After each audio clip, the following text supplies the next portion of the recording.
इस वक्त एक बड़ी खबर बजट से जुड़ी हुई संसद में आर्थिक सर्वेक्षण पेश हो गया है। इस वक्त की बड़ी खबर, बजट से पहले सदन में आर्थिक सर्वेक्षण पेश हुआ है। खबर बता रखी है आपको 6.5 रहने का अनुमान है, ऐसी खबर है। आर्थिक सर्वेक्षण जीडीपी के 6.5 रहने का अनुमान जताया जा रहा है। तो संसद में आर्थिक सर्वेक्षण पेश, कल आपको बता दें कि बजट पेश होना है, लेकिन उससे पहले इस वक्त कुछ देर पहले हमने आपको बजट से जुड़ी हुई तमाम बातें बताई। आम आदमी को इस वक्त काफी ज्यादा उम्मीदें हैं बजट से जुड़ी हुई, लेकिन संसद में आर्थिक सर्वेक्षण जो पेश हुआ है 6.5 जीडीपी के रहने का अनुमान बताया जा रहा है। 2022 से 23 में 6.5% जीडीपी का रहने का अनुमान, बड़ी खबर इस वक्त।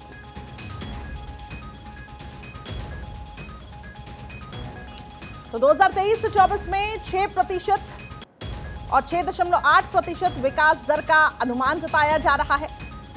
हालांकि पूरी कोशिश की गई है कि सब सेक्टर्स को राहत मिले, सब सेक्टर सेटिस्फाई हों, और इस बार आम आदमी को बजट से काफी ज्यादा उम्मीदें हैं।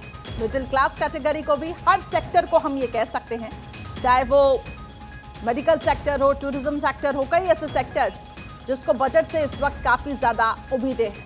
तो उम्मीदों भरा ये बजट, इस पोटली में आखिर क्या होगा, तस्वीरें कल तक क्लियर हो जाएंगी, लेकिन उससे पहले जो अपडेट्स हैं, विकास दर 6 से 6.8 रहने का अनुमान संसद में आर्थिक सर्वेक्षण पेश किया गया है। 2022 से 23 में 7% विकास दर का अनुमान जताया जा रहा है। 2023 से 24 में 6.5 से 6.8%। तो बड़ी खबर इस वक्त बजट से जुड़ी हुई, क्योंकि लगातार आपको बता दें कि बजट से जुड़ी हुई भारत 24 मेगा कवरेज कर रहा है और हर एक अपडेट आपके टेलीविजन स्क्रीन।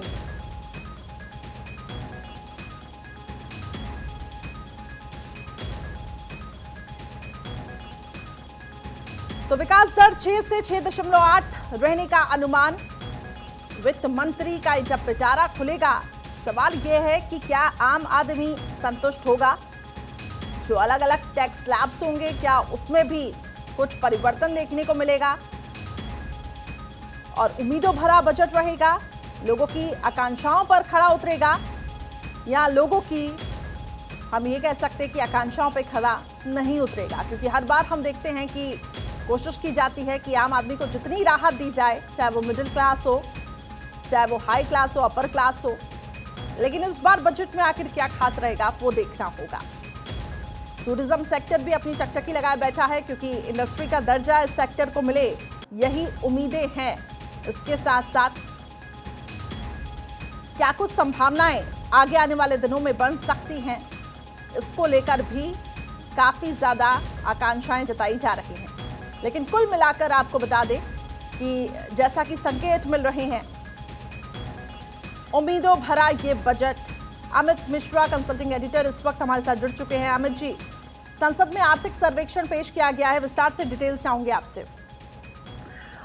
देखिए, बिल्कुल आर्थिक सर्वेक्षण जो है वो बजट का एक तरीके से प्रारूप होता है। किस तरह भारत सरकार इस बार बजट पेश करेगी, वो उसका लेखा जोखा और उसका एक तरीके से कह सकते हैं कि उसकी पहली एक प्रक्रिया है। और आपने देखा है कि इस आर्थिक सर्वेक्षण में जो सबसे बड़ी बात है वो महंगाई दर पर सरकार ने अंकुश लगाया है और विकास दर जो है वो बढ़ाने की इसमें बात है। जो बजट आएगा कल, उसमें ये साफ तौर पर दिखेगा। लेकिन जो आर्थिक सर्वेक्षण है उसमें ये 2 खास बिंदु होते हैं, और इन 2 खास बिंदु पर सरकार ने पूरी तरीके से जो विकास दर है उसकी गति को बढ़ाए रखने में सफलता पाई है, और जो महंगाई की दर है उसको घटाने में सरकार की एक बड़ी भूमिका रही है। यानी महंगाई थोड़ी, जो माना जा रहा था पिछले आर्थिक सर्वेक्षण के मुकाबले इस आर्थिक सर्वेक्षण में, और जिस तरह के से लगातार आरोप लग रहे हैं कि महंगाई बढ़ रही है, उसको आर्थिक सर्वेक्षण में स्थिर दिखाया गया है, यानी कम आंका गया है। उस तरीके से वो नहीं बढ़ी है, और विकास दर जो है वो बढ़ता नजर आ रहा है। तो कुल मिलाकर ये आर्थिक सर्वेक्षण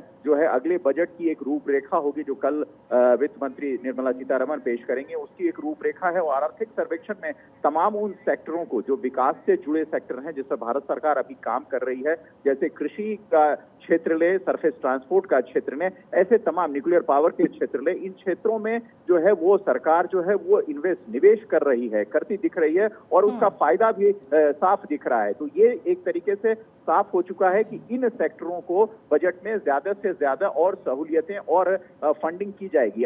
स्वास्थ्य का क्षेत्र और शिक्षा का क्षेत्र भी इसमें शामिल है। तो कुल मिलाकर ये साफ तस्वीर है कि कल जो बजट पेश होगा उसमें आर्थिक सर्वेक्षण की एक बड़ी भूमिका, एक बड़ी झलक दिखेगी और भारत की जनता जो है उसमें जो टैक्स पेयर हैं उनके लिए भी बड़ी राहत की बात हो सकती है। बिल्कुल, बजट क्या लोक लुभावन होगा, बड़ा सवाल यही है। और जैसा कि आप बता रहे थे कि इकोनॉमिक सर्वे जो कि 2 हिस्सों में प्रेजेंट होता है, पहला हिस्सा जहां पे देश की अर्थव्यवस्था का लेखा जोखा और दूसरा हिस्सा जो तमाम जो विभिन्न जो वो सेक्टर्स हैं उनके बारे में। करुण इस वक्त मेरे सहयोगी अधिक डिटेल्स के साथ जुड़ चुके हैं न्यूज रूम से। करुण, क्या अपडेट्स है आपके पास, क्योंकि काफी उम्मीदें हैं मोदी सरकार के इस बजट से और एक तरीके से हम कह सकते हैं कि इकोनॉमिक सर्वे, आर्थिक सर्वेक्षण जो पेश किया गया है वो लेखा जोखा है, इसका एक प्रारूप है, आप समझाएं। बिल्कुल, देखिए यहाँ पर करिश्मा, ये जो है रिपोर्ट पेश की जा रही है, आर्थिक सर्वे जो है पेश किया जा रहा है और प्रधानमंत्री नरेंद्र मोदी ने पहले ही कह दिया था कि न सिर्फ भारत बल्कि पूरी दुनिया की नज़रें इस पर टिकी हुई हैं, क्योंकि जो वैश्विक हालात है इस वक्त, जो इकोनॉमिक स्लो डाउन है उसमें भारत कहीं ना कहीं लीड करता हुआ नजर आएगा और चीन का विकास दर जो अभी काफ़ी नीचे जा रहा है उससे कहीं अधिक भारत का विकास दर है और जो 6 से 6.8% की बात हो रही है कि ये जो है ये विकास दर रहा है और 7% ग्रोथ रेट आगे अनुमान लगाया जा रहा है कि अगले जो है फाइनेंशियल ईयर में वो ग्रोथ रेट रह सकता है। और नॉमिनल टर्म्स में देखिए जो सामान्य हालात होते हैं जो दैनिक कार्यों के, उसमें जो है वो 11% की बात भी कही जा रही है, जो बेसलाइन की बात की जाती है, लेकिन रियलिस्टिक टर्म में वो 6.5% के आसपास रहने की उम्मीद जताई जा रही है। तो आज देखिए जहां पर कि जो विकसित राष्ट्र हैं वहां पर विकास दर 1 से 2% के आसपास रहता है। चीन जिसका विकास दर लगातार 8% से 11% के बीच रहा, उसका विकास दर 5% के नीचे आ जाता है, उसके आसपास रहता है। भारत का विकास दर अगर 6.8 के आसपास रियलिस्टिक टर्म में रहता है और आगे उसको 7% की बात कही जा रही है अगले फाइनेंशियल ईयर में, तो ये बहुत बड़ी बात है इस वैश्विक हालात में। बिल्कुल आपने ठीक कहा और कहीं ना कहीं क्योंकि इस बजट से काफ़ी ज़्यादा हर सेक्टर्स को उम्मीदें हैं, तो एक तरीके से जहां नुकसान हुआ है उसके बारे में भी डिटेल होगी, कहां फ़ायदा पहुंचेगा उसके बारे में भी डिटेल। इस इकोनॉमिक सर्वे को अगर हम देखें, उसके एक प्रारूप को हम कह सकते हैं, बजट के एक प्रारूप को हम देखें। लेकिन करुण एक बात बताएं, क्योंकि हर सेक्टर्स को इस बार काफ़ी ज़्यादा उम्मीदें हैं, तो सवाल ये भी उठता है कि आप हर सेक्टर को किस तरीके से सेटिस्फाई करेंगे। दूसरा ये है कि आम आदमी को किस तरीके से राहत देंगे, क्योंकि हर एक सेक्टर काफ़ी ज़्यादा उम्मीदें भी बनाए बैठा है। बिल्कुल, देखिए यहाँ पर सबसे ज़्यादा अगर बात हो रही है तो आम आदमी की बात होती है, मिडिल क्लास की बात होती है, रूरल इकोनॉमी की बात होती है कि वहाँ पर आखिर बजट में कितना एलोकेशन होगा। और इकोनॉमिक सर्वे से ये बात तो ज़रूर आती है कि हमारा अगर 6.8% के आसपास रियलिस्टिक टर्म में ग्रोथ रेट रहा है, आगे 7% की बात अगर हो रही है, तो ये जो है चुनावी वर्ष होने वाला है, लोक लुभावन बजट भी हो सकता है। जो सैलरीड क्लास है वो देख रहा है कि टैक्स में किस तरीके से उन्हें बेनिफिट मिल सकता है। जो रूरल पॉपुलेट है, जो रूरल इलाके में रहते हैं लोग, वो देख रहे हैं कि हमें जो है कृषि उत्पादों पर जो बढ़ावा देने के लिए जोर दिया जाता है, वहां पर किस तरीके से सब्सिडी दी जा सकती है। डिफेंस सेक्टर जहां पर लगातार जो है हम बॉर्डर पर अपनी सेना को मजबूत कर रहे हैं और हथियारों की अब सप्लाई भी कर रहे हैं, वहां पर किस तरीके से एलोकेट होता है। तो ये काफ़ी चीज़ें देखने वाली बात है। पेंशन को लेकर क्या होता है, इसके अलावा जो है वो 8वें पे कमीशन की बात हो रही है कि वहां पर क्या कुछ नई चीज़ें, नई प्रक्रियाएं लाई जाएंगी, क्योंकि 7वें पे कमीशन में बहुत ज़्यादा उससे उत्साहित नहीं थे कर्मचारी। तो बहुत सारे लोग हैं, बहुत सारी उम्मीदें हैं। जो होम सेक्टर है, जो आवास योजनाएं हैं, वो किस तरीके की आती है, क्योंकि अफोर्डेबल हाउसेस की बात लगातार सरकार भी करती रही है और कह रही है कि हर परिवार को एक छत मुहैया कराई जाए, तो उसको लेकर भी कितना एलोकेशन होता है, क्या सब्सिडी दी जाती है, वो भी देखने वाली बात। लेकिन जो ग्रोथ रेट है अगर ये रहता है तो कहीं ना कहीं सबके लिए थोड़ी सी रोजी तस्वीर सामने आ सकती है। बिल्कुल, लेकिन थोड़ा सा इंतजार और करना होगा जब तक पूरी डिटेल्स क्लियर ना हो करुण। लेकिन सवाल ये भी उठता है, क्योंकि जैसा कि आपने चुनावों का भी जिक्र किया, तो हो सकता है कि जो चुनावी राज्य हैं सरकार उसके लिए कुछ अलग से घोषणाएं कर लें। क्या लगता है आपको?